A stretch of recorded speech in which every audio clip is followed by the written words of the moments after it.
वजीफा आपकी दुआ की कबूलियत में अहम किरदार अदा करता है, लेकिन वजीफा पढ़ने का यह मतलब नहीं कि यह वजीफा आपका काम कर दे। औज़ु बिल्लाहि मिनश शैतानिर रजीम, बिस्मिल्लाहिर रहमानिर रहीम, अस्सलामु अलैकुम व रहमतुल्लाहि व बरकातुहू। दोस्तों, किसी भी मुश्किल काम या जरूरत या हाजत के लिए ये अमल सिर्फ 3 दिन कर लें, आपका काम हो जाएगा। आपने करना क्या है? आपने ये तो अल्फाज सुने होंगे, या रब्बे मूसा, या रब्बे कलीम, बिस्मिल्लाहिर रहमानिर रहीम। आपने सिर्फ करना यह है कि ये अल्फाज 360 बार आपने रात को पढ़ने हैं। जब सब सो जाएं, घर हम लॉक कर देते हैं, तो आपने घर के मेन दरवाजे के अंदर वाली साइड से ठहर कर 360 बार ये अल्फाज पढ़ने हैं और अल्लाह ताला से दुआ करनी। अव्वल आखिर एक बार दुरूद शरीफ आप ये दुआ करेंगे अपने उस मकसद के लिए जो काम आपका नहीं हो रहा।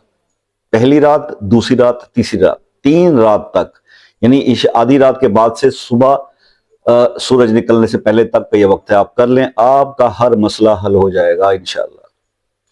ये एक इंतहाई बाबरकत और बहुत ही आसान करने का अमल है।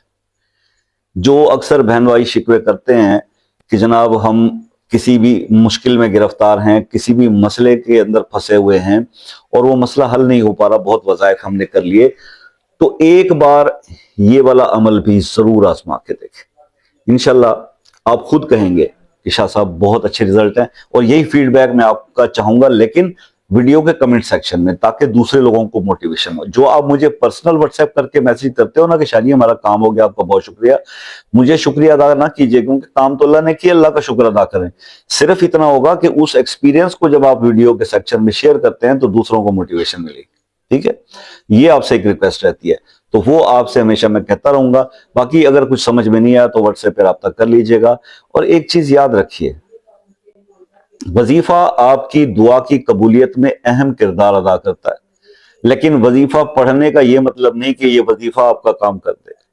वजीफा आपकी दुआ को अल्लाह तक पहुंचा देगा। एक अल्लाह को राजी करने का एक तरीका, एक नफली इबादत है वजीफा। ठीक है, तो बस आपने कोशिश तो यही करनी है कि आप किसी कोई ऐसी नेकी करके, कोई ऐसी इबादत करके अल्लाह से दुआ मांगे कि अल्लाह ताला आपकी वो दुआ कबूल कर लें। ठीक है, तो बस यही बात है कि आपकी नेकियां ही होती हैं जिनके वसीले से अल्लाह पाक आप पर रहम की नजर करते हैं और काम हो जाते हैं। तो नेकियां करते रहें, अपने आप को नेकियों का आदी बनाएं, गुनाहों से दूर रहें, 5 वक्त नमाज पढ़ें, अच्छा मुसलमान बनने की कोशिश करें, तो इंशाअल्लाह सब मसाइल हल हो जाएंगे। अगर आप किसी मसले में फंसे हुए हैं और मसला हल नहीं हो पा रहा, तो फिर उस मसले के लिए आप खुसूसी दुआओं के लिए वो मसला अपने नाम के साथ कमेंट में लिखते हैं। अच्छा, बाज़ औक़ात ऐसा भी कई बार हुआ है कि वीडियोस के कमेंट अगर आप पढ़ते हैं तो देखेंगे उसमें कि कई लोगों के सिर्फ दुआ से ही काम हो जाते हैं, उनको अमल करना ही पड़ता। तो अल्लाह ताला बड़ा रहीम व करीम है। पता नहीं किस वक्त किसकी दुआ किसके हक में कबूल कर ले, अल्लाह को पता, या कौन सी कोई कबूलियत की घड़ी हो जब आमीन निकल जाए। तो बात यह है कि सिर्फ इसके लिए आपसे कहा जाता है। बाकी यह है कि मुझसे रब्ता करना है भाई, तो एक मैसेज करो व्हाट्सएप पर, कॉल का टाइम ले लो, चाहे पाकिस्तान में हो चाहे किसी और मुल्क में हो, लेकिन मैसेज करना जरूरी है।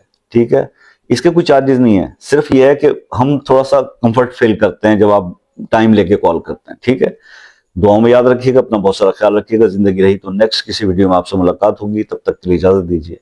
अल्लाह हाफिज।